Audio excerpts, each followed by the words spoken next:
Hi, and welcome to another episode of Punk Rock Politics with John Smith. I'm John Smith. We're going to cover a number of important stories this morning before I have to go out and do some stuff. So, let's get right to it. We're going to start with this clip from President Trump, who is apparently considering tracking all Americans on their cell phones in supposed response to the coronavirus pandemic. On their mobile phone operating systems, and I was wondering if we are jointly enabling contact tracing on their mobile phone operating systems, and I was wondering if this is something. Sorry, it's a lot of people using the internet. If you would consider, or maybe the job. Yeah, that's individual freedoms, problems, and a lot of other things. Is it something we're going to look at it, certainly, and we know they've done that, and it's it's very new technology.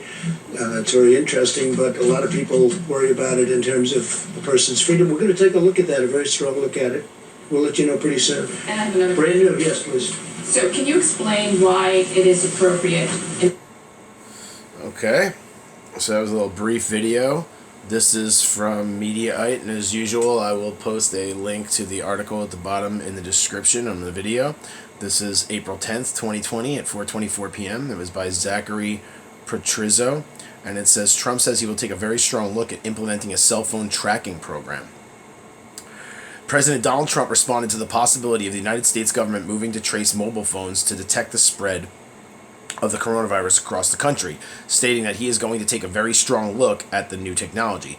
This is something that we are going to look at, certainly, and we know they've done that. It's a very new technology. It's very interesting, but a lot of people worry about it in terms of a person's freedom, the president said. We're going to take a look at it, a very strong look at it, Trump included. Politico first reported this week that Trump's son-in-law, Jared Kushner, has reached out to a range of health technology companies about creating a national coronavirus surveillance system. All right.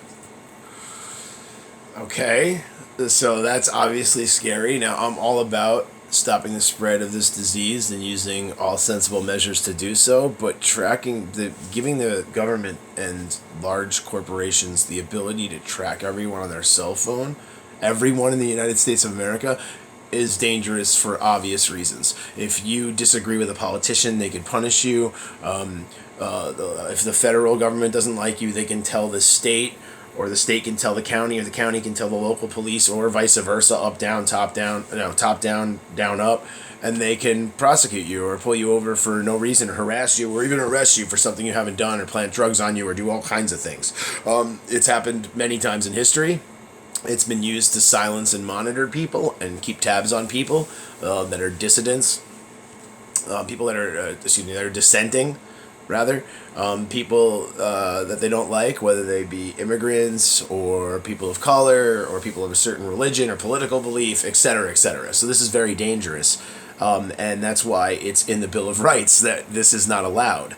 The right to privacy is alluded to in the Fourth Amendment to the U.S. Constitution, which states the right of the people to be secure in their persons, houses, papers, and effects against unreasonable searches and seizures shall not be violated, and no warrants shall issue but upon probable cause, supported by oath or affirmation, and particularly describing the place to be searched and the persons or things to be seized. The logical extension of the amendment to digital properties would make sense, since if the internet had existed when it was written, digital documents would have been considered more important than the literal papers mentioned in the text. Privacy helps to avoid unwanted and potentially intrusive interference in an individual's personal affairs. Surveillance of the general public has been done without their knowledge or consent, which is essentially undemocratic and in violation of human rights. Privacy is one of the rights that were absent in the society in George Orwell's 1984. Without privacy, there would be nothing to stop a big brother-like entity from taking control of every aspect of life. All right.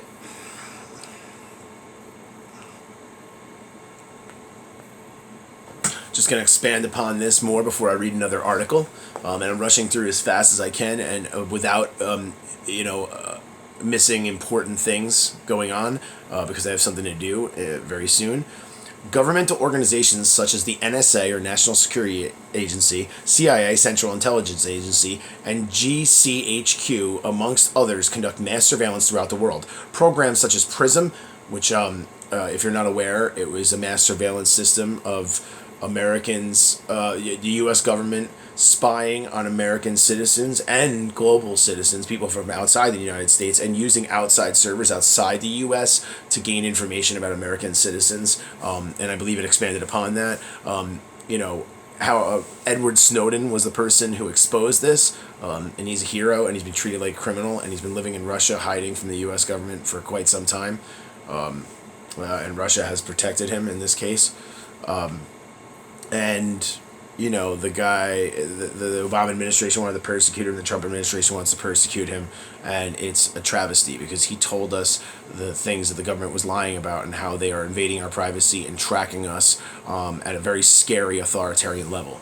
And this was during the started after 9/11 with the Bush administration. It ramped up. Clinton administration started taking away some of our rights to privacy after one of the attacks on the World Trade Center, not September 11th, but an earlier one, I believe it was 1993.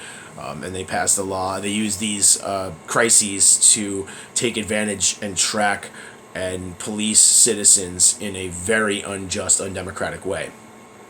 So anyway, programs such as PRISM, Mystic, and other operations conducted by NATO member states are capable of collecting a vast quantity of metadata, internet history, and even actual recordings of phone calls from various countries. The existence of programs is justified by their conductors in terms of supposed benefits for defense and law enforcement. However, this is also in conflict with the right to privacy established under various treaties, constitutions, and the Universal Declaration of Human Rights. The argument in favor of privacy has therefore come under a larger opposition to intelligence operations carried out for political purposes and has become a contentious issue since it undermines the perceived need of nations to spy on the general population to maintain their power structures. All right, now we're going to read... Did Democrats guarantee Trump's victory by pushing Bernie out from the Hill? Yeah, probably. That's a new update from the Hill. Excuse me, that might be the Hill Rising, or it might just be the Hill article. Let me just transition to this article. So here we go. Let's see here. This is from The Intercept. Location tracking firm helping Trump get reelected now wants to cash in on coronavirus. From Sam Biddle and Lee Feng. April 9th, 2020, 1:35 p.m. I've noticed a few articles from Lee Feng, and he's done a great job, from what I understand. Or she, if I'm sorry if it's, I don't know. Or non-binary, I don't know. But anyway. A smartphone tracking firm helping Donald Trump clinch his 2020 presidential re-election recently told investors it's identified a promising new profit opportunity, the global coronavirus pandemic. Phunware is part of a vast galaxy of obscure advertising technology companies that help clients follow and target their customers to capitalize on users' daily digital trail, as Phunware's site puts it. By embedding Phunware code in their app, a developer can easily glean detailed records of where a user goes and what they do, creating a rich behavioral history to sell on to others. Last year, The Intercept reported that Phunware had signed to work with American-made media consultants, a political consultancy founded... Excuse me, I'm just trying to get you the whole screen here. There we go. Last year, The Intercept reported that Phunware had signed to work with America-made media consultants, a political consultancy founded by Trump campaign manager Brad Parscale that functioned as the campaign's highly effective digital media branch. In June of last year, Phunware announced it had appointed to the company's board Brittany Kaiser, a former executive and self-described whistleblower from Cambridge Analytica, the company that infamously abused its access to personal Facebook data to aid Trump's 2016 victory. A group associated with Kaiser later denied she ever officially joined the board. Although Phunware hasn't publicized the details of the services it's providing to Trump's re-election effort, the impressive and potentially invasive technical capabilities it possesses are well documented, both on its website and in press reports. Beyond identifying coveted voters, mobile data can also be used to define ad targeting parameters with incredible accuracy, reads a section of Phunware's site that compares the buying and selling of personal data to the 1849 gold rush. In October 2019, the Wall Street Journal reported that Funware had helped a Democratic political strategist target voters whose phones had been tracked to the 2017 anti-Trump Women's March. The company's privacy policy grants the company license to use personal data for essentially whatever purposes it deems necessary for however long it deems necessary. That sounds great. Funware did not reply to repeated requests for comment. Now, at exactly the same time as Trump has repeatedly undermined public health guidelines and overseen a generally botched federal response to COVID-19, Funware hopes to cash in on the need to enforce pandemic measures like social distancing. In a March 30th call with investors, Funware co-founder and CEO Alan Nitowski explained that the company was aggressively pursuing new business opportunities, including remote telehealth and telemedicine triage for healthcare patient capacity management, virtual rallies for political advocacy during a presidential election year, remote work optimization for corporate campuses, and social distance policy enforcement, engagement and asset tracking for smart cities and government organizations at the local, state, and federal level. Funware COO Randall Crowder elaborated on the call that the company's digital front door for mobile can enable everything from dynamic social distancing policy enforcement to patient capacity utilization optimization to seamless integrations with electronic health records, EHR, telehealth, telemedicine, and facility management platforms. The company is also well positioned to profit from the suspension of local lockdown orders, said Crowder. Our state-of-the-art mobile campus experience will help employers better manage their employees as they return to the office with push notifications, messaging, dynamic routing, wayfinding, occupancy monitoring, route tracking, interaction tracking, health status tracking, and access control. Some of these sentences are a mouthful. In an interview broadcasted 2 days after the Funware investor call, CEO Nitowski explained that the company could utilize geofencing technology, the same method used to target potential voters for social distancing policy enforcement.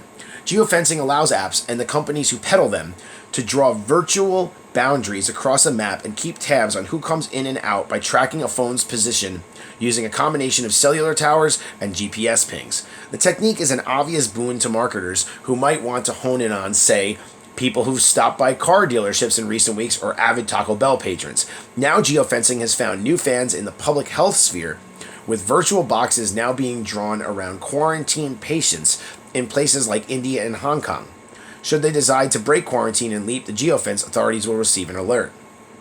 But while the average smartphone is bristling with enough always-on sensors to enable invasive advertising methods, it's unclear if these locational records are precise enough for medical purposes. Last month, Reuters reported that Israeli Defense Minister Naftali Bennett said the cell phone tracking and geolocation data currently being used were no longer effective in finding the most likely coronavirus carriers. Indeed, while social distancing guidelines called for a 6-foot radius between persons to prevent coronavirus transmission, a smartphone's GPS capabilities are only accurate to about 16 feet. Much worse if the person holding it is in or around buildings. This accuracy can be improved by looking for known nearby Wi-Fi hotspots. And in a 2019 patent, Funware claimed it had developed a software algorithm that could provide highly accurate tracking using typically inaccurate cell phone towers.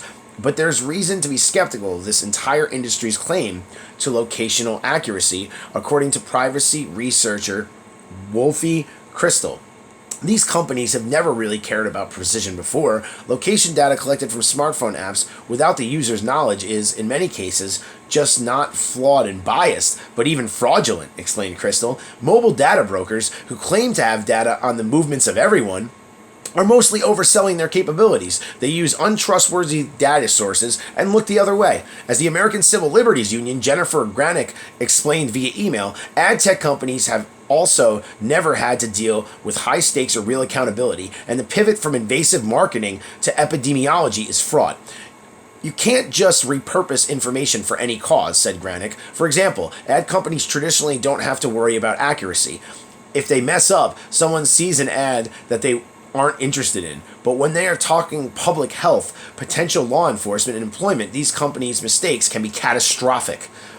Oh, sorry. I was kind of blocking the screen. I apologize about that. Phunware's pivot from gleaning data for political advertising to pitching enhanced surveillance reflects a broad trend among the ad tech industry. Last month, the Wall Street Journal reported that the White House Coronavirus Task Force has met with tech giants such as Google, Facebook, and Amazon, as well as a number of startups to develop tech tracking solutions for the coronavirus pandemic.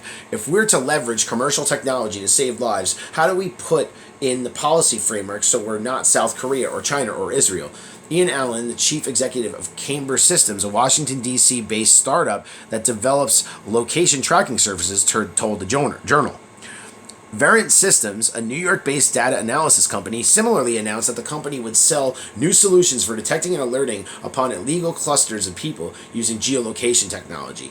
A product guide posted on the Variant website shows how police agencies can use technology to enforce movement limitations. Police officers, the memo notes, can't be deployed at every street corner in every city, but geolocation from mobile phones can be used to generate relevant alerts and perform epidemiological investigations of people violating quarantine measures. The Centers for Disease Control and Prevention are among existing Variant clients. So the CDC, or the Centers for Disease Control and Prevention, are existing Variant clients. Interesting. Some of our law enforcement agencies are responsible for the COVID-19 enforcement, and clearly there are people that are ordered to be under quarantine and they don't respond, and it's very important to protect the public safety to make those quarantined enforced. Those quarantined. It's a typo. Said Dan Bodner, the chief executive of Variant, during a March 31st call with investors. The company's facial recognition products, he added, can help make sure that people are basically quarantined at home and adhering to the requirements. This is asking for you to donate to The Intercept because they're a nonprofit and stuff like that. And they do great reporting. Unbelievable. Unbelievable. Yeah, the company's facial recognition products, he added, can help make sure that people are basically quarantined at home and adhering to the requirements. Well, Facebook recently took a facial recognition video of me because they blocked me out of my account for no apparent reason, and I was busy and doing a bunch of heavy stuff and stupidly did it. Which means that any camera, when they give it to the government, any camera, can easily detect where I am. Camera at a stoplight, camera at a grocery store, anything that the police have access to. Or the federal government. Or the state government. Or the county government. Insane. What Facebook is doing is wrong, and you should fight back against it. I'm going to read one more article and then in this video, and I have a whole bunch of topics to discuss, like Andrew Cuomo being pushed by the DNC to replace Joe Biden, which is a joke, and he is not a progressive, and he has not handled the coronavirus response well. He waited way too long, and that's why New Jersey and New York have an outbreak. I'm going to cover the cases in New Jersey and the mass expansion of that, and I'm also going to... Sorry, I'm thinking... And I'm also going to at least cover Tara Reid, who has formally filed sexual assault charges against presidential candidate Joe Biden. So bear with me a second. I'm going to give you that Politico article about this story, and then we're going to end this video. Make sure to subscribe to Punk Rock Politics on YouTube, and check out patreon.com/punkrockpolitics and consider becoming a patron today. Here we go. Getting ready here, as my tablet is dying, so this video better make it to the end. No, I'm kidding, it will. It's plugged in. Oh, it better be. Yeah, it is. It's charging. Oh, no, it's not. Why is it not? That's why it's dying. There we go.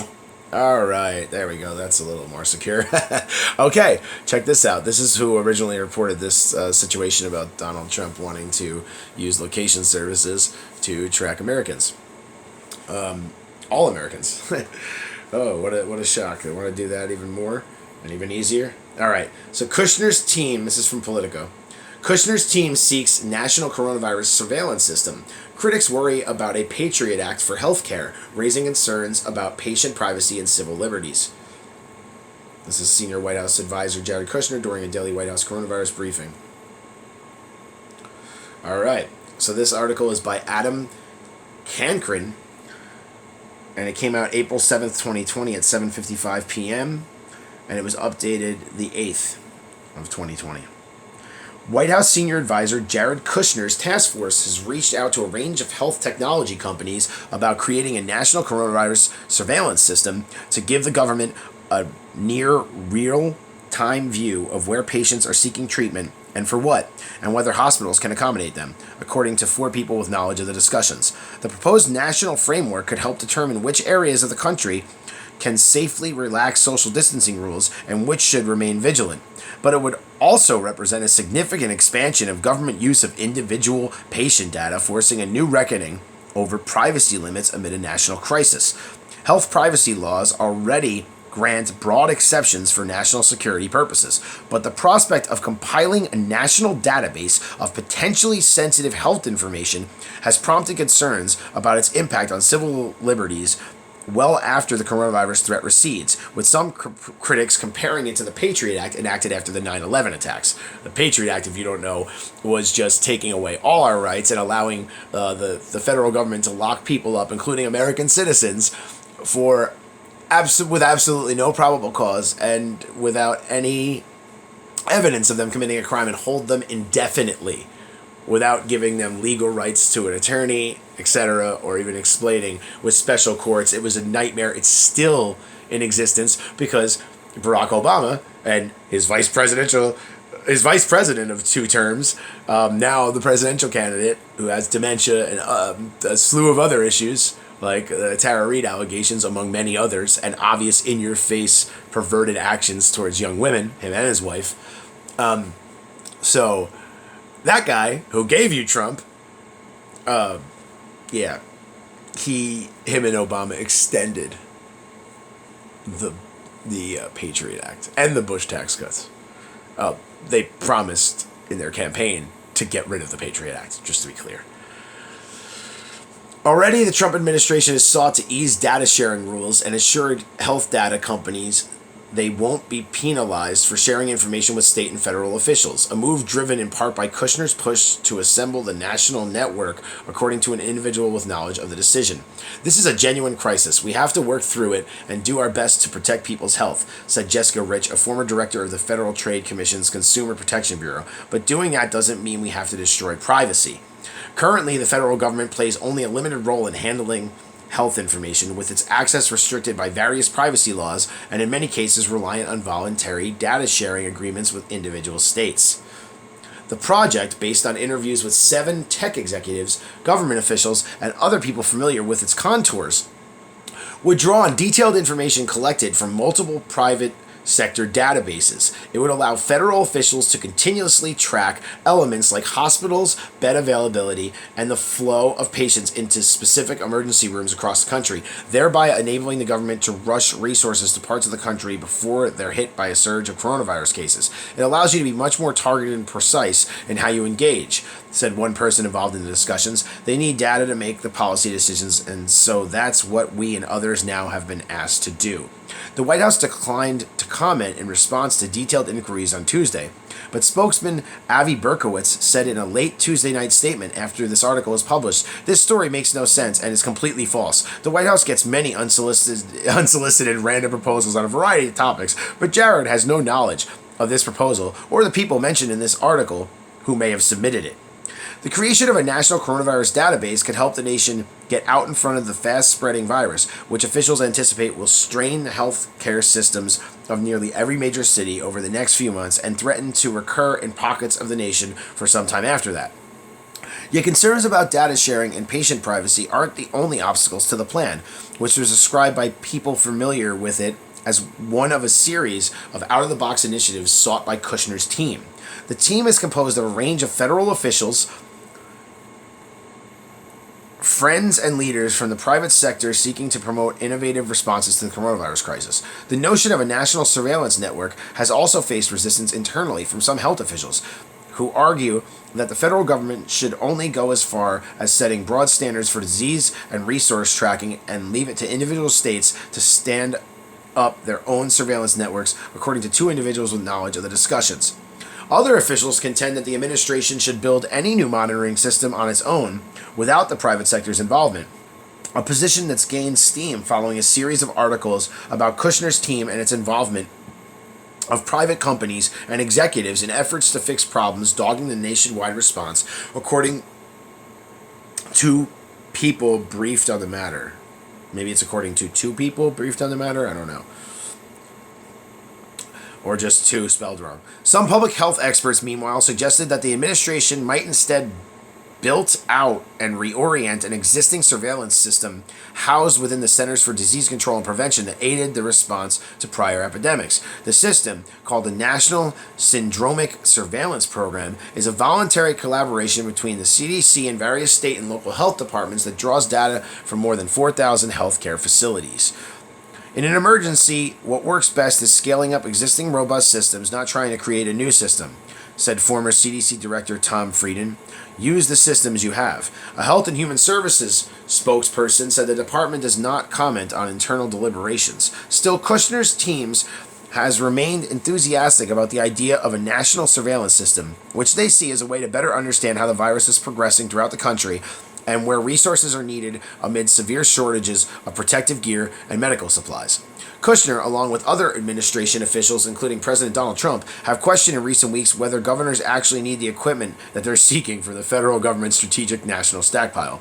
The goal here is not to have ventilators sitting in a warehouse where you have another state where you have people who need them, Kushner said during a press briefing last week. So that's what we're trying to do, is make informed, data-driven decisions. The administration's slow ramp-up of testing, meanwhile, has made it difficult for states to trace the virus spread within their own borders, forcing hospitals to empty their facilities in anticipation of a wave of coronavirus patients that may not come for weeks. The testing that is being done has been hampered by backlogs in processing the results, public health experts say, meaning official case counts could be weeks behind the reality on the ground. What we're seeking in the numbers is actually a 2 to 3 week echo, Jeremy Kodnick, a senior policy fellow at the Center for Global Development and former Obama-era foreign aid official, said in late March. We still mostly can't see the enemy. That's promised a broad search within the administration for more up-to-date information, with Kushner's team discussing the prospect of creating a surveillance network that draws together all the pertinent data. They're using this crisis as an excuse to track and monitor you. This is scary. Let people know about this. Share this video and share the articles. Share whatever you want. Please share the video that I cover multiple articles in and give some insight. But share this with everyone. This is an affront to our rights and our right to privacy, given in the Constitution and the Bill of Rights. One memo submitted by a group of health technology companies to Kushner, Vice President Mike Pence, and Health Secretary Alex Azar, and circulated widely within the administration, predicted it could supply the government with information on where and how many patients are seeking care across 80% of the U.S. in short order. No single organization in the United States today can currently meet this request, said the March 22 memo signed by 3 healthcare firms, Collective Medical, Patient Ping, and Juvari, and submitted at the behest of administration officials, which was later obtained by Politico. However, we believe that collectively we can. Patient Ping declined to comment. Juvari CEO Robert Watson told Politico that the memo was submitted in response to White House interests and that the company has spoken with officials across several federal agencies, including FEMA, HHS, and the CDC, about its various emergency preparedness and data tools. Collective Medical's CEO Chris Klomp declined to confirm the memo's existence or discuss its contents, but he told Politico that the company is already providing similar patient monitoring and hospital capacity services to some states for free, and has assembled a coalition of firms, including Patient Ping, willing to aid the broader policy response. Klomp emphasized that any work with federal or state governments to combat coronavirus would be done at no cost.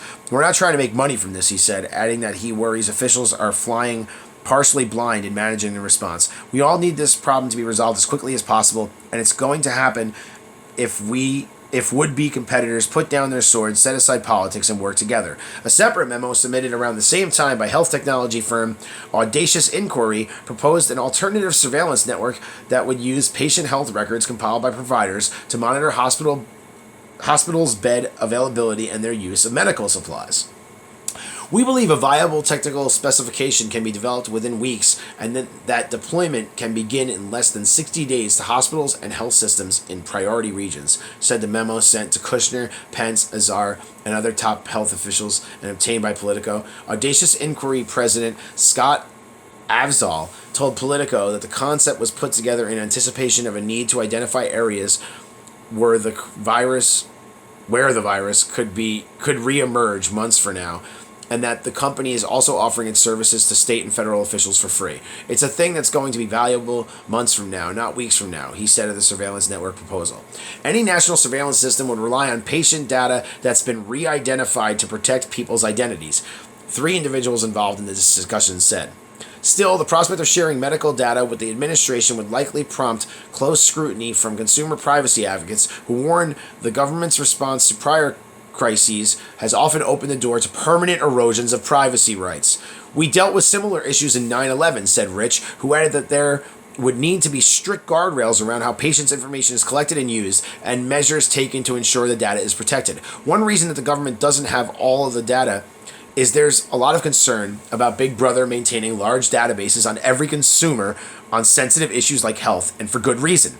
Kushner, in particular, has attracted criticism over his involvement in prior planned policy changes designed to give patients greater control over their health records, yet that privacy hawks warn could grant tech companies access to a massive new trove of personal data. Tech companies like Facebook, Twitter, Google, etc. My biggest concern is that tech will emerge more powerful than it was, said Berku Killick, who leads a digital right program at consumer advocacy organization Public Citizen. When things get back to normal, do you think they'll want to regulate them? Nope. No, they won't. The government will not regulate these tech companies. This is an assault on our privacy, and everybody needs to know about it. Tech companies, in the meantime, are pushing ahead on their own efforts ahead of, and in some cases in anticipation of, broader government action. And don't forget, like I said, Facebook took facial recognition of me. This is already happening. Don't do that. Demand Facebook, post on Facebook, Twitter, YouTube, make videos. Tell everybody that Facebook and other tech companies are trying to take facial recognition data and other data and give it to the government to invade our privacy and track us and target us if you're threatening the establishment, the political establishment, or the economic establishment. Both Facebook and Google have rolled out tools meant to help researchers track and predict the virus spread using its access to location data, while a slew of smaller health technology firms have sought partnership with states seeking to create their own networks. People are trying to figure out the most important things to do now, Audacious Inquiries Asphalt said. If you were to say to us and a couple of these other companies, we need you to get on the phone right now and start thinking through what parts of the country you can cover and how to start routing information inbound, we could do that. Unbelievable. So tell everybody about this. Do not let the Trump administration track everybody. Do not let tech firms provide information for location tracking, and tech firms shouldn't be able to track our location. That should be made illegal in the United States and around the world. It's absurd. So this is Punk Rock Politics, just keeping you up to date on all the important news and a lot of stuff that the mainstream media is not covering or is not covering correctly or hard enough. So please like the video, subscribe to my channel, Punk Rock Politics on YouTube. Please subscribe, and make sure you click all or double click the bell button so you get the little parentheses around the bell so you actually get updates of my videos, or else you won't get any updates or won't get most of them. And so you get an update of all my new videos. And make sure to go to patreon.com/punkrockpolitics and become a patron today for early access and exclusive content. Thank you very much for your support. Please share the video and have a great day and be safe and practice your social distancing. And keep yourself educated as always.